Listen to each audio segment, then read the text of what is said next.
So this is Tree Commission, February 18th, 2025. We have Kippy Laughlin, Morgan Drabick Hamshire, James Arthur, John Parker, Commissioner Waddington, Nate Leimeister, and I'm Elizabeth.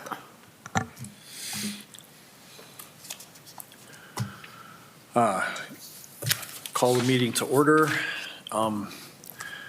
We need to approve the minutes from November. Has everybody had a chance to read the minutes? Did we get them? James has a copy if you want to glance over. Okay. Yep. I don't know if I missed them.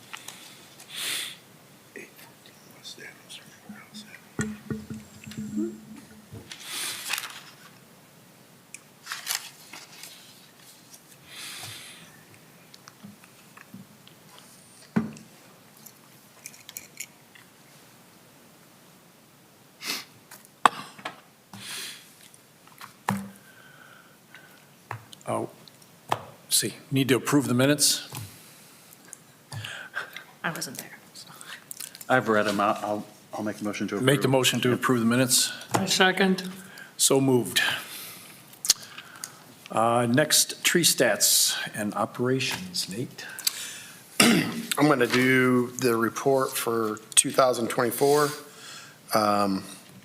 Trees removed, we had 216 trees we took down.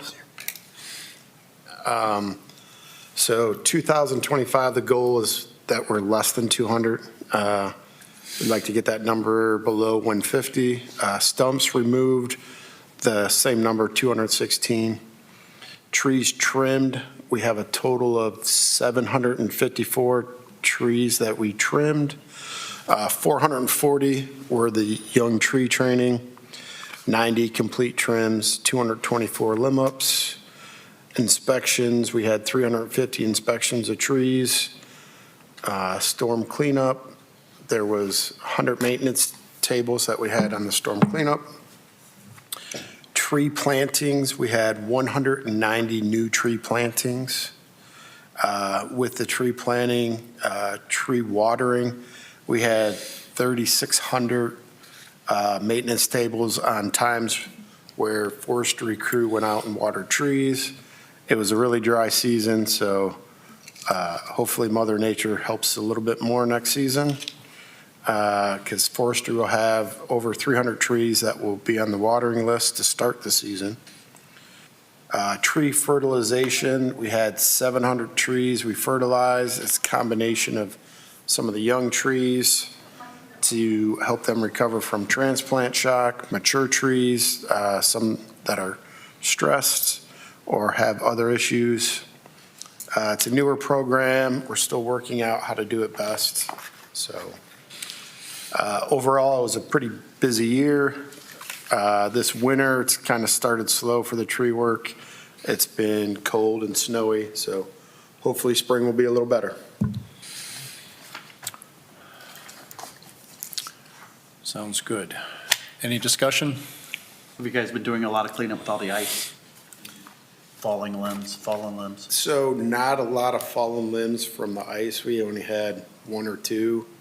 There's some littler limbs around that, might be down, but nothing big. We just been trying to, part of the snow removal for the rest of the city. So that's where our focus has been at this winter. This is just an aside, and it's not even in the city's purview, but there has been a huge bur oak on Reese Street that I've long admired. It lost a limb that had to been 14, 15 inches in calipers. And it just upsets me, that's all. It just fell down. It just dropped down. So it could have been from ice, I guess. Beautiful bur oak. Been there for a couple of years. I would imagine. Is all that work done by city employees, or do you have contracts with companies? So some of the removals are contracted out, but everything else is done by the city crew. I'm planting. Some of the plantings too. Good call.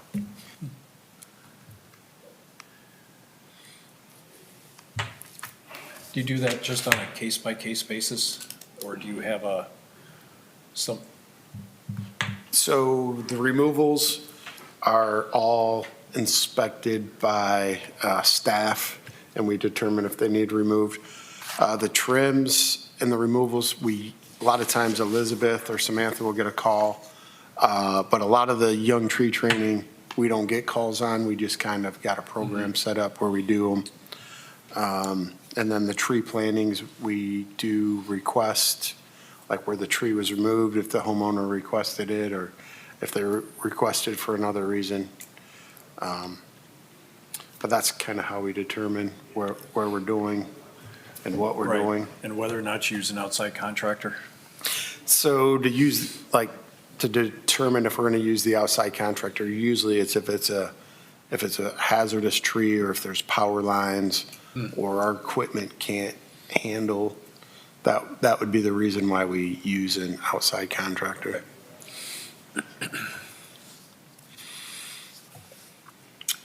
Under old business, Tree Academy, that was scheduled for January. Did that happen? Yes, it did. And was it?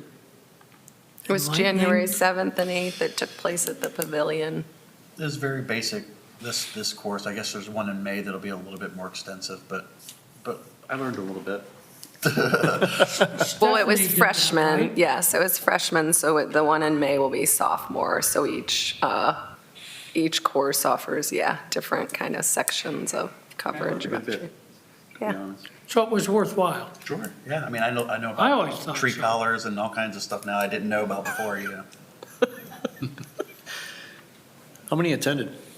It was full. There was 30 maybe? I think there were about a little under 30 attendees, about a handful of city employees. A lot of them came from neighboring communities. And then, here, they're like Commissioner Waddington showed up. We'd have like a commissioner, other staff member kind of show up, but Sounds plus good. the instructors.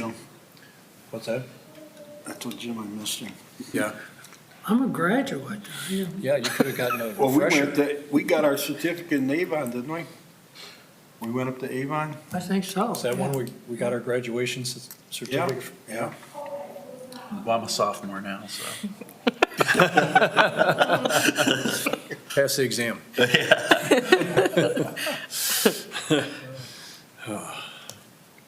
Was Alan there? He wasn't. No. He didn't show up? Okay. That's probably for the better. Any other old business? Anything, new business? I can go for the item about 814 West Adams. Okay. We just want to give you a little rundown on what's happening there in case anybody approaches you in the community. The property owner at that location, 814 West Adams, performed an unauthorized trim on the tree. And we did make contact with them and let them know that they need a certified arborist to be performing tree work on their property. They did follow up and we sent them the tree application, hoping to remediate the situation. The tree probably, and Nate can speak to this, does need to be removed and replaced. We have not heard from them, so we are going to send a certified letter. We haven't had to do that in quite a few years. So we wanted to make you aware that they'll get a letter. Again, we'll be asking them to reach out to discuss a process further before sort of trying to approach any kind of punitive measures. So How did you find out about the tree cutting? The police actually called us. So they seen what was going on and, referred them to, yeah. our office. So they basically killed the tree. I mean, I took a look at it and Yeah. Yeah, they thought you were, might want to hire the guy. They removed over 60% of the canopy, so it's, You see it? It it's looks not- awful. Yes. There's no fixing it. So yeah, it's unfortunate, and we're trying to work best as we can with the property owner to Yeah. come up with a solution, Okay. yeah, It was- that ends up with a healthy tree back in that location. Yes. Yeah. It was a sweet gum tree, Yes, so are you going to replace it with a sweet gum? probably not. Yeah. And- The seeds were everywhere, and yeah. Yes. Is there no chance of it surviving, you think? I mean, It's my professional opinion, it's going to be hard for it to survive, but you never know. I mean, it could survive. But like John said, it's pretty ugly, so, yeah. On top of, yeah, hurting the tree in general. right. If we did decide to replace it with a sweet gum, there is a variety that we've planted that's supposedly seedless. So we planted, I don't know, about 10 of them in the city, and we're trying to give it a little time to see how they do, see if they are truly seedless.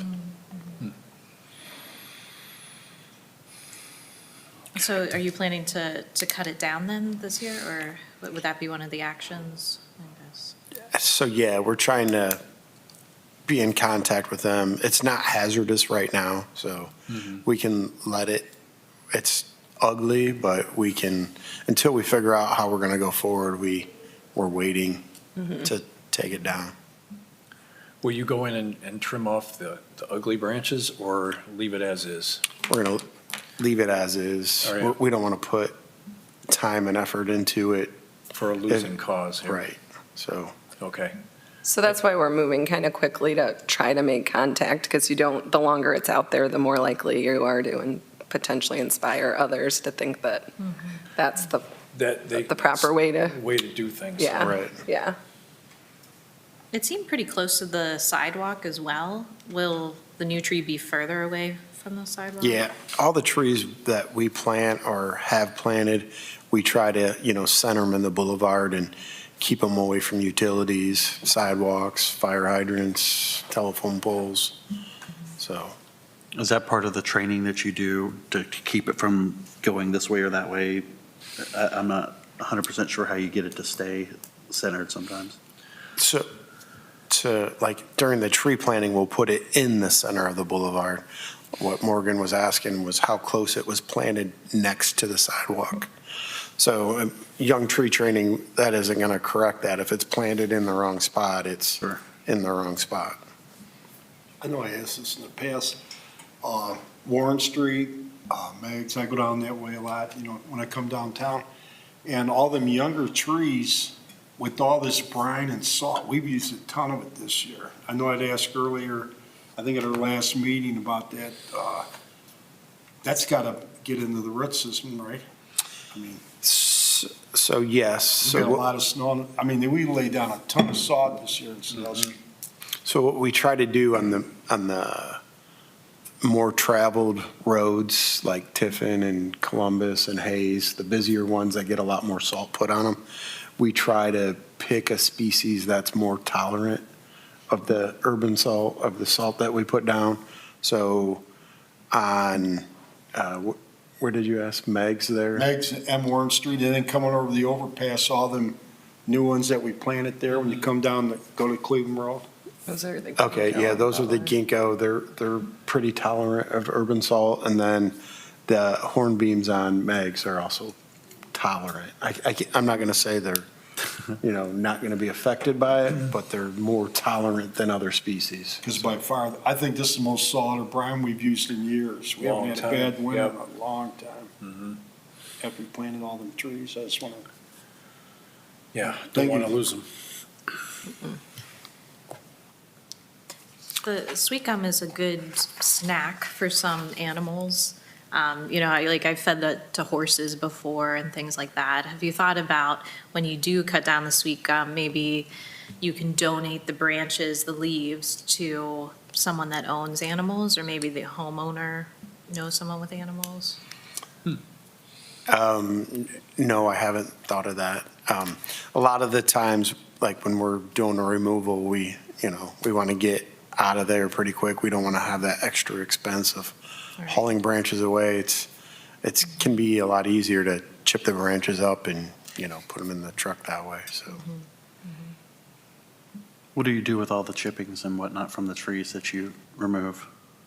So the wood chips, we deliver to different people that want them. So some farmers that are close.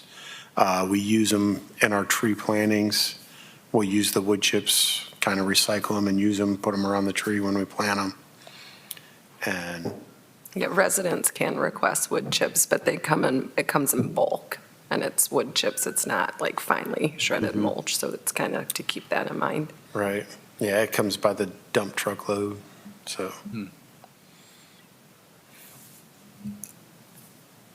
Can I ask one more question? How many Christmas trees did we actually pick up this year? Because I got to believe that's down. I didn't see many trees, we do that service every year that pick Yeah. them up.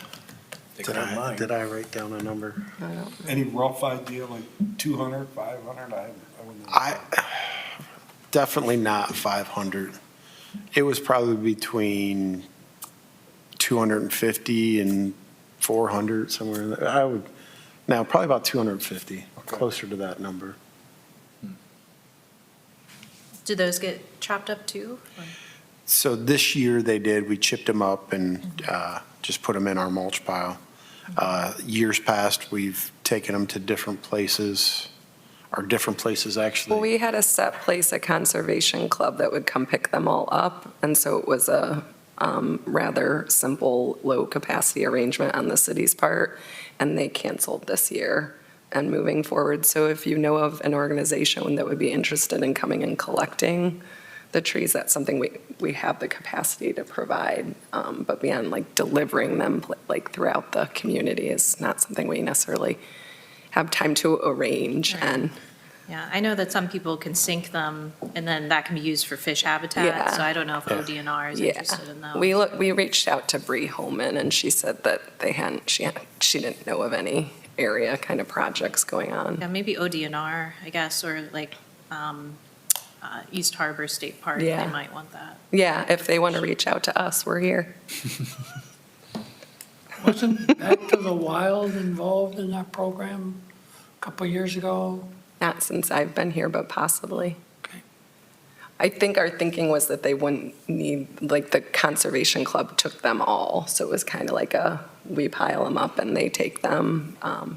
Maybe some of these smaller nonprofits, if they have the capacity to pick up, we would certainly make arrangements if they contacted us.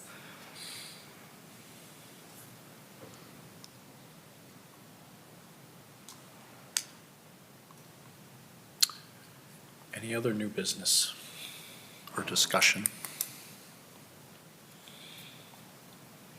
Okay. Next meeting is Next- 8? Yeah, the 21st here. 18th. 18th again? Of March, yeah, and it'll be here in Commission Chambers.